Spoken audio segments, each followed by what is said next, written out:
सभी श्रोताओं का श्री रामचरितमानस में हार्दिक स्वागत अभिनंदन।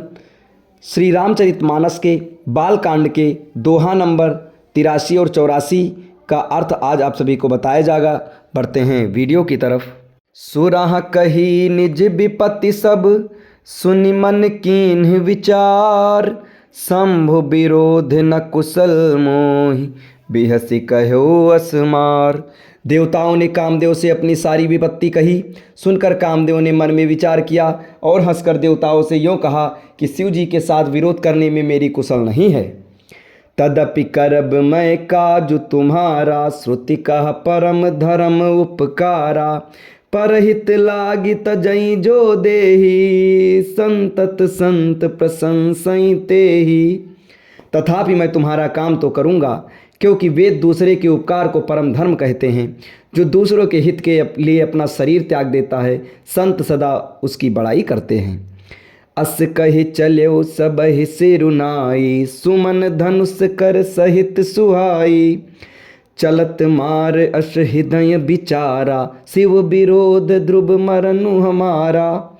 यूँ कह और सबको सिर नवाकर कामदेव अपने पुष्प के धनुष को हाथ में लेकर वंशत आदि सहायकों के साथ चला। चलते समय कामदेव ने हृदय में ऐसा विचार किया कि शिव जी के साथ विरोध करने से मेरा मरण निश्चित है।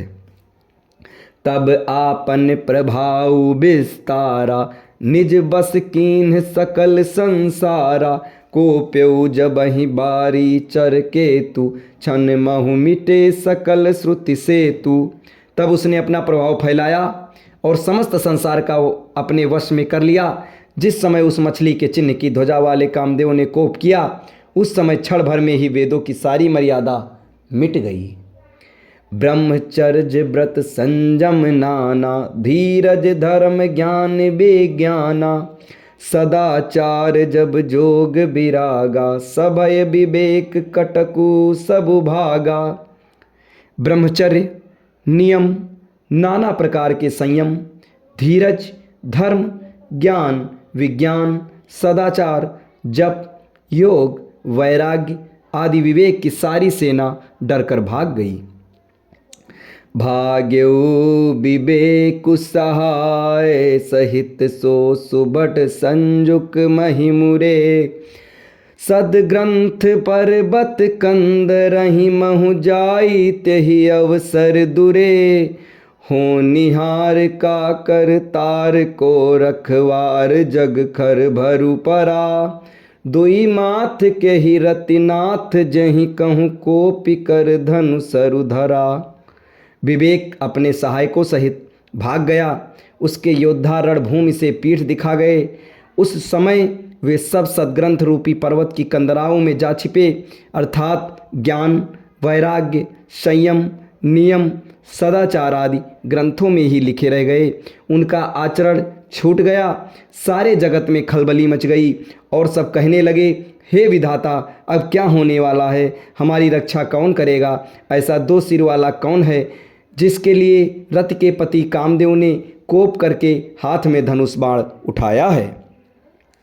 जे सजीव जग अचर चर, नारी पुरुष असनाम, ते निज निज मर जाद तजी, भय सकल बस काम।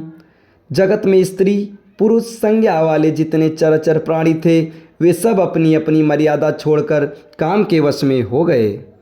सबके हृदय मदन अभिलाषा, लता निहारी नवई तरु शाखा, नदी उमगी अम्बुदि कहूँ धाई, संगम करई तलाओ तलाई। सबके हृदय में काम की इच्छा हो गई। लताओं को देखकर वृक्षों की डालियां झुकने लगीं, नदियां उमड़ उमड़ कर समुद्र की ओर दौड़ीं और ताल तलैया भी आपस में संगम करने लगे।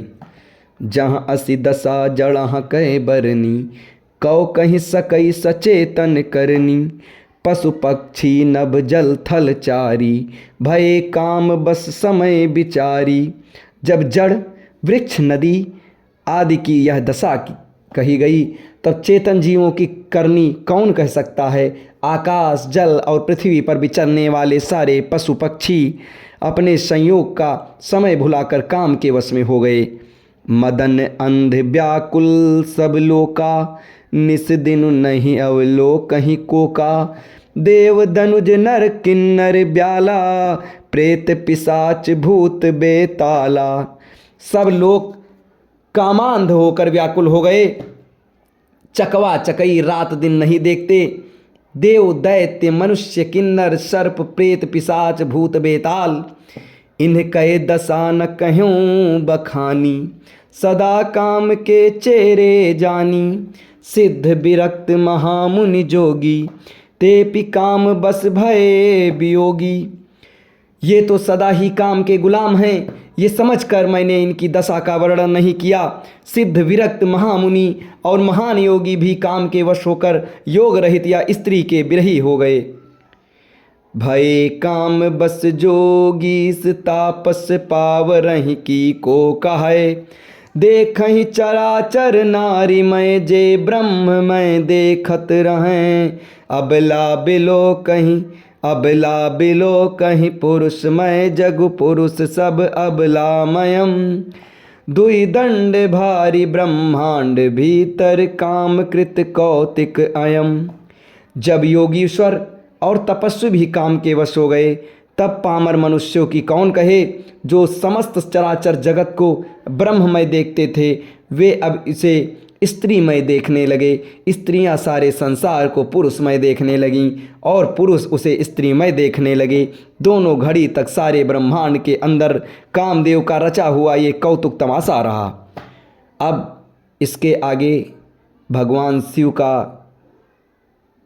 तपस्या, उनकी तपस्या भंग हुई। कैसे भंग हुई, कैसे